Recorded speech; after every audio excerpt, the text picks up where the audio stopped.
kali ini kalian tidak bisa lari dan tidak bisa berkilalah lagi. Karena aspirasinya sudah sangat jelas dari masyarakat. Pada sebelum 5 September pukul 23.59, ini adalah 12 hal yang kita tuntut dari kalian kalau memang kalian mau menunjukkan bahwa kalian masih berpihak kepada masyarakat. Pertama, sahkan rancangan undang-undang perampasan aset sekarang juga, sebelum 5 September tengah malam. Kedua, pecat anggota DPR yang terbukti menghina rakyat, Ahmad Syaroni, Deddy Sitorus, Bambang Pacul, dan yang lain-lain itu yang berjoget-joget di parlemen. Mereka yang hanya mewakili kepentingan partai politik dan tidak kredibel untuk merepresentasikan kita, apalagi membuat kebijakan-kebijakan. Kita minta KPK, pahlawan kita, untuk segera cek seluruh harta dan aset mereka, apakah itu didapat dari uang yang benar-benar legal atau ada permainan-permainan dari harta-harta tersebut. Crazy rich itu tidak mungkin bisa sekaya itu tanpa melakukan hal-hal yang tidak dibenarkan secara hukum. 3. Bebaskan pihak-pihak yang kalian tahan karena menyampaikan aspirasinya. Jangan salahkan semua terhadap masyarakat. Kalian juga harus bisa refleksi kenapa masyarakat bisa sampai semarah itu. Karena kalian selama ini sudah benar-benar tuli dan mati empati terhadap aspirasi dari masyarakat. Saat kita mau mendatangi rumah kita sendiri yang kita bayar dan kita bangun dengan hasil keringat sendiri, kita dipertemukan dan dihajar dengan aparat-aparat dan segala peralatan yang dibeli dari hasil pajak rakyat. Bebaskan mereka semua, mereka hanya mau melakukan aspirasi. 4. Reformasi DPR. Kalau memang kalian tidak mau DPR dibubarkan, maka reformasi habis-habisan bagaimana cara kalian bekerja. 1. Audit secara transparan. Apa isi dari anggaran 9,6 triliun per tahun di tahun ini dan tahun depan?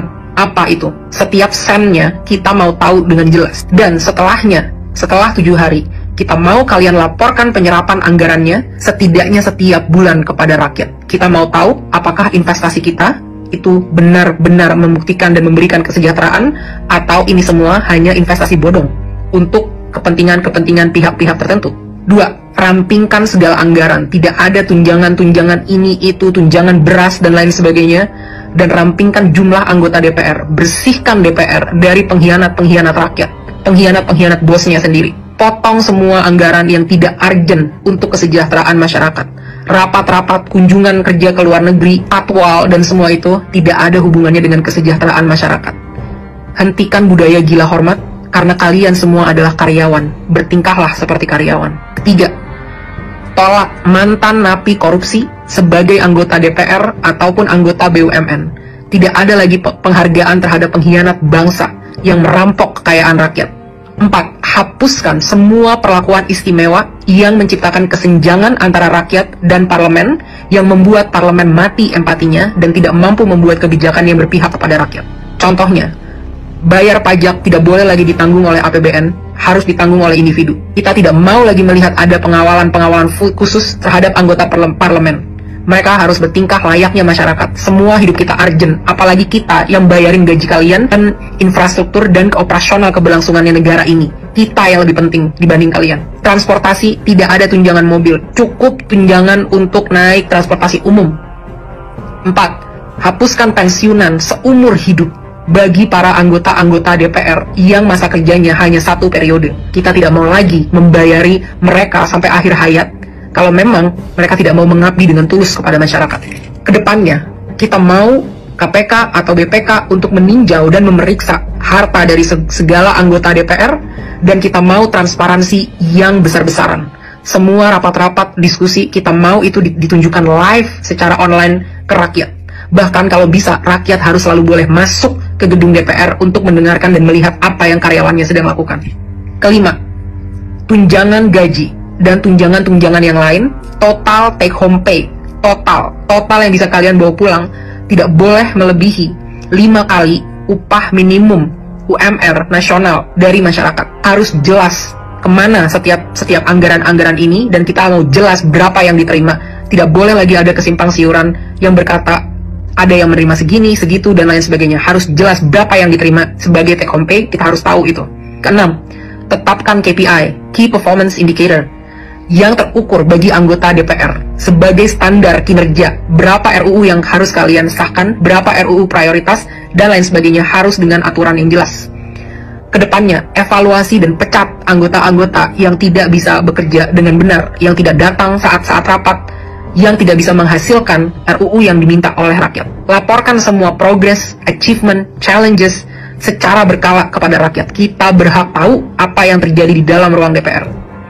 7. Audit secara menyeluruh terhadap BUMN untuk memastikan profitabilitas. Kalian bisa tahu apa yang kira-kira mau diambil untuk ini, tapi BUMN kita rugi puluhan triliun setiap tahun, satu BUMN. Saat banyak BUMN-nya berapa ratus triliun yang dirugikan oleh BUMN ini. Benar-benar tidak capable dalam memanage usaha badan milik negara. Karena komisarisnya hanyalah untuk tukar-tukaran kursi, negosiasi, kekuasaan dari partai politik, tapi bukan diisi oleh orang-orang yang kredibel di bidangnya. 8. Batalkan rencana kenaikan pajak yang sudah sangat memberatkan masyarakat, termasuk rencana kenaikan BPJS kepada masyarakat.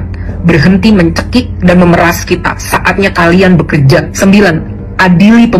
Adili pembunuh pahlawan kita, Afan, seberat-beratnya. Aparat harus tahu konsekuensi apabila mereka menggunakan power di jalan yang salah.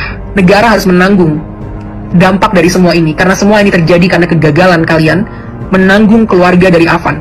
Lengserkan Kapolri. Kapolri telah gagal memberikan komando untuk melindungi masyarakat. 10. Berikan standar gaji yang layak terhadap pahlawan bangsa kita, guru-guru di Indonesia, termasuk juga nakes-nakes di Indonesia. 11. Reformasi kinerja kepolisian habis-habisan. Mereka harus profesional, berpihak dan berempati kepada rakyat, punya kemampuan emosi yang baik, sehingga tidak menyalahgunakan senjata sebesar itu yang mereka punya. Mereka di sini untuk melindungi rakyat, bukan untuk membela kepentingan penguasa. Saat kasus-kasus terjadi, banyak banget yang loyo, lama, dan lain sebagainya. Tapi saat itu tentang demonstrasi, betapa canggih alat-alat yang kalian punya. Betapa banyak amunisi yang kalian punya untuk ditembakkan kepada masyarakat yang membayar gaji mereka setiap hari. Reformasi ini semua. Aspirasi sudah sangat jelas. Kalian punya 7 hari untuk bisa mewujudkan ini kalau memang kalian pantas memegang kedaulatan rakyat. Kita akan buktikan bersama-sama apakah kalian mampu dan benar-benar capable dalam melakukan ini, atau benar apa yang memang kita inginkan untuk membubarkan DPR. DPR tidak harus bubar kalau kalian benar-benar bisa bertanggung jawab dengan kekuasaan kalian dan menampung aspirasi rakyat. Jangan sampai ada lagi darah-darah dari pahlawan-pahlawan demokrasi kita yang bercerceran di jalan. Jangan sampai ada lagi intimidasi-intimidasi untuk orang tidak bersuara di negaranya sendiri. Hentikan segala intrik-intrik politik yang menjijikan dan busuk ini. Mulai bekerja dari sekarang. Buktikan 7 hari dari sekarang, mampukah kalian bertanggung jawab, pantaskah kalian digaji dari duit masyarakat.